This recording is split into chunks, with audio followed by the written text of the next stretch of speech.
پھر اعزاز سید نے چیئرمین نادرا جو کہ حاضر سروس ہے، میں بار بار اس لیے بتا رہی ہوں تاکہ لوگوں کو یاد ہو جائے، انہوں نے کہا کہ جی منیب چیمہ بھی آپ کے ہمراہ ہیں، تو منیب چیمہ بھی تو اللیگل طور پہ اس عہدے کے اوپر جو ہے ان کا تقرر ہوا ہے. تو انہوں نے کہا کہ جناب یہ آپ آڈیٹر جنرل سے جا کر پوچھیں، اس سوال کا جواب میرے پاس نہیں ہے. تو لیکن انہوں نے کہا کہ جناب آپ تو چیئرمین ہیں، آپ سے ہی میرا سوال بنتا ہے. تو انہوں نے کہا کہ جی یہ سب جوڈس معاملہ ہے. چلتے چلتے یہ ساری گفتگو بڑی تیزی کے اندر ہو رہی ہے. انہوں نے کہا سب جوڈس معاملہ، میں اس کے اوپر بات نہیں کروں گا، آپ عدالت چلے جائیں.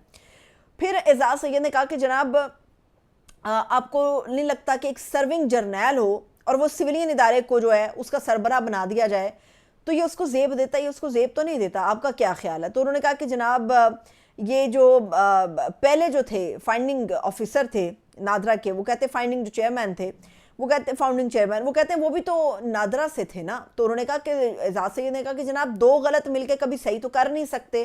تو اس کے اوپر وہ حاضر سروس صاحب جو تھے وہ سپیچ لیس تھے.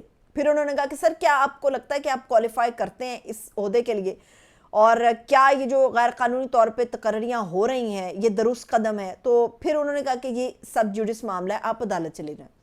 جب آپ کے پاس کچھ نہیں ہوتے تو آپ وہ ہوتا ہے لوڈو کا ایک کھیل ہوتا ہے، جب ہارنے والا بندہ جیت اس کو ناقابل نظر آ رہا ہو کہ وہ نہیں جیت پائے گا، تو لوڈو کے اس کھیل کے اندر ہارنے والا ساری گوٹیاں ہلا دیتا ہے، لوڈو کو تہس نہس کر دیتا ہے.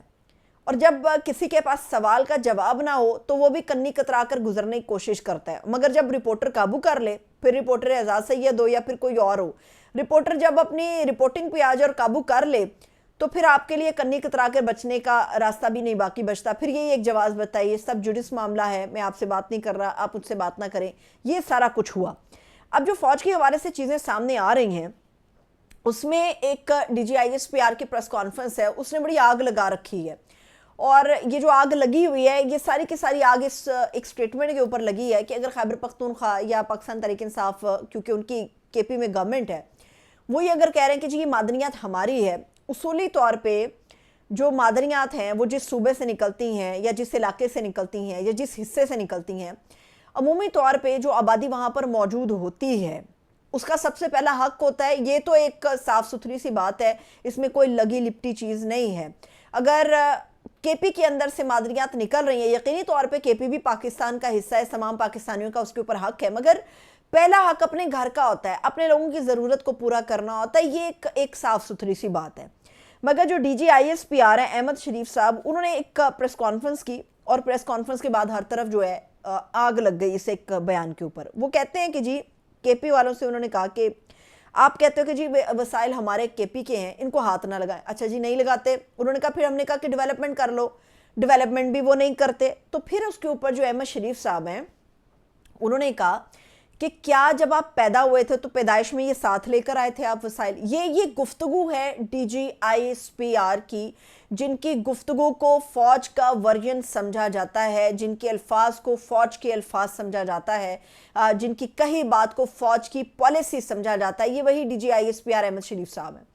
احمد شریف صاحب نے کہا کہ کیا تم لوگ اس کو جہیز میں لے کر آئے تھے؟ ایک بڑے عہدے پر بیٹھنے والے شخص سے اور آپ یہ توقع نہیں کرتے کہ وہ اتنا نیچے آ کر گفتگو کرے گا. سیاست کی ایک الگ زبان ہے. سیاست کے میدانوں میں یہ ہو سکتا ہے کہ جی فلانا جہیز میں لے کے آیا، فلانا یہ نے کیا، فلانے نے یہ کیا، لیکن جب آپ ایک ادارے کی حیثیت سے انڈیپینڈنٹلی اپنا ورژن دیتے ہیں تو وہ آپ کو پورٹرے کر رہا ہوتا ہے، آپ کی سوچ کو، آپ کے معیار کو، آپ کے میرٹ کو.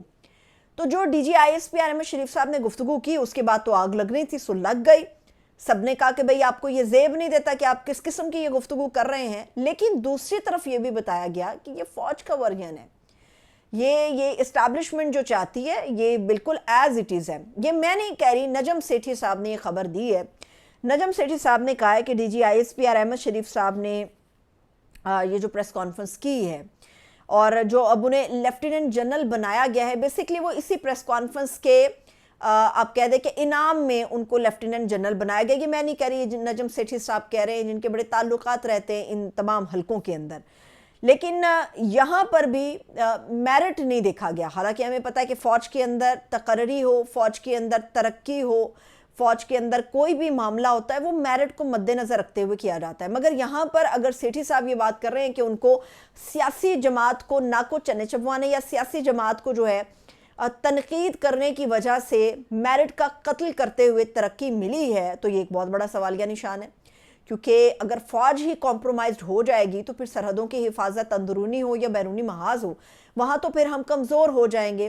اور سیٹھی صاحب کی یہ خبر ہے، اس لیے میں آپ سے یہ کہہ رہی ہوں، اور اگر یہ ترقی واقعی میرٹ کی بغیر پی ٹی آئی پہ تنقید کی وجہ سے انعام کی شکل میں دی گئی ہے تو یہ بہت بڑا خسارہ ہے، یہ کوئی ترقی نہیں ہے، یہ بہت بڑا خسارہ ہے۔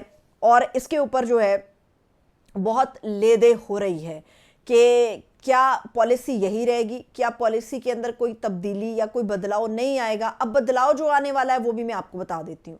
بدلاؤ یہ آنے والا ہے کہ حکومت کو نظر آ رہا ہے کہ اگر ان کیس ہمیں یہ کہہ دیا جاتا ہے کہ بھی عمران خان کو چھوڑ دو یا عمران خان کو جیل سے نکالو، تو پھر حکومت جو اپنا پینترا یا ترپ کا پتہ کھیلے گی اس میں وہ عمران خان صاحب کے سامنے یہ آپشن رکھ دے گی، یا جو لوگ اس کال کے ذریعے بات کریں گے یا جو لوگ عمران خان کے لیے ڈیل کریں گے ان کے سامنے رکھا جائے کہ پھر خان صاحب کو ہم چھوڑنے کے لیے اس شرط پہ تیار ہیں، کچھ ٹٹ فار ٹیٹ ہے نا، اور کچھ گیو اینڈ ٹیک ہے۔ اس میں یہ ہوگا کہ خان صاحب نہ بنی گالا میں رہیں گے نہ زمان پاک میں، خان صاحب جو ہیں فلائٹ پکڑیں گے اور باہر چلے جائیں گے، اور خان صاحب جو ہیں وہ کہہ رہے ہیں میں ملک سے باہر نہیں جاؤں گا۔ تو حکومت یہاں پر یہ ترپ کا پتہ کھیلے گی کہ خان صاحب باہر نہیں جا سکتے، ہم خان صاحب کو جیل سے اسی شرط پہ نکالیں گے باہر کہ یہ ملک سے باہر چلے جائیں۔ خان صاحب ملک سے باہر نہیں جائیں گے تو یہ ایک وہ فارمولہ نظر آ رہا ہے جس کی بنیاد پر یہ بات کی جا رہی ہے کہ عمران خان صاحب کو ایک طویل عرصے کے لیے جیل میں رکھا جائے گا۔ ماحول بڑا سرد ہے لیکن سیاست کا ماحول بڑا گرم ہے، کیونکہ نومبر کے اندر بہت بڑی بڑی ایکٹیویٹیز ہیں جو کچھ ہی ٹائم میں آپ کو ہوتی ہوئی نظر آئیں گی۔ اجازت دیجیے، اپنا بہت سا خیال رکھیے، خدا حافظ۔